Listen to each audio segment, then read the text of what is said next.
Good morning, Richard. Morning, Randy. How are you? Good. It's really, really good to be here with our mugs again. For those of you that Absolutely. know, we're legit now, thanks to Beth, our operations Yep. manager, and she really has done a great job promoting this short talk on Tuesday mornings. We hope all of you are off to a great start. If you haven't started school yet, that's not fair. Um, but if you have started school, we hope that it's off to a great start. And for those of you that have competitive marching bands, that's kind of what we're going to focus on here over the next few weeks since we're kind of in the thick of it. I'm sure many of you are teaching show as we speak and are in the thick of trying to get everything ready for that first contest. But with that being said, we just finished DCI season, Richard, and what are some takeaways for you from that?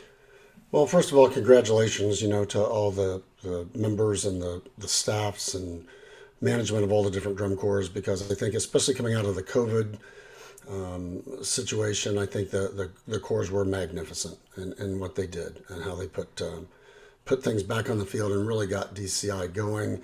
Also, a huge shout out to the crowd that was there Thursday, Friday, and Saturday. It was amazing the number of people that were in the building to support those kids. And so I thought that was very, very special.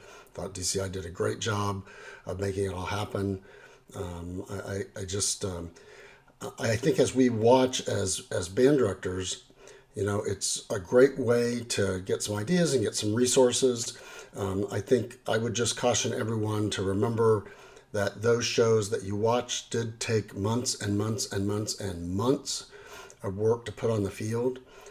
And we want to be careful that if we're taking ideas from the drum corps, that we're really thinking about our own groups and what we have, the kids that are in front of us, and making sure that we're putting stuff in front of them that's realistic, and things that can set themselves up for success. And the other thing to know about the drum corps folks too is that, at least I can say this for the Blue Devils for sure, there were things that we had on paper early in the season that just didn't work out because some of the things were just too hard.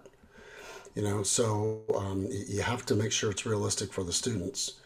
And just think about that as you're putting your own show together right now. And it's not too late, even if you have your opener second number already on the field. If you're hearing something and you think, I'm not sure that's really going to work, or do we really want to spend hours and hours and hours on just this one little chunk of our show? And is it really going to be worth it? Just make sure you're thinking about making good decisions when it comes to those kind of things, and make sure we're really setting up our kids for success. Absolutely. And if you're going to go on to flow marching and watch some of the replays, use those, corps as great examples of, basic technique, whether it be visual or, the instrumental part of it, in terms of balance and blend and sonority and things like that. Great, great resources to get kids excited about doing what they're doing. And, you have to remember, we all do, is, a third of your band many times is freshmen. Right. And until they go to that first contest, they don't really know why they're working out in the hot sun all day to standing on a parking lot learning music and drill, and they're not really sure why it is that they're doing it. So sometimes I saw several groups at DCI finals and prelims and semifinals bringing students to try to help educate them on what the activity is and what the pageantry arts is all about. So use that as a resource for yourself to be able to accomplish those sorts of things. But Richard's absolutely right. Don't try to do everything that you see, because what you have to remember about drum corps, those of you teaching high school marching bands, is that their seasons are much longer. They start right back up again in November, and they're right back at it in February with winter camps and then spring camps and things like that. The amount of time that they're able to vest is much more extravagant than the time that you have in your season, even if you're doing something that goes all the way to the second week of November. That's Right. still not nearly as much time, right, Richard? Right. Absolutely.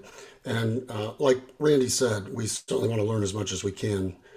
Watching those groups, we just need to make sure that what we put in front of our kids is realistic and doable for them, so that we set them up for success. That's the big thing.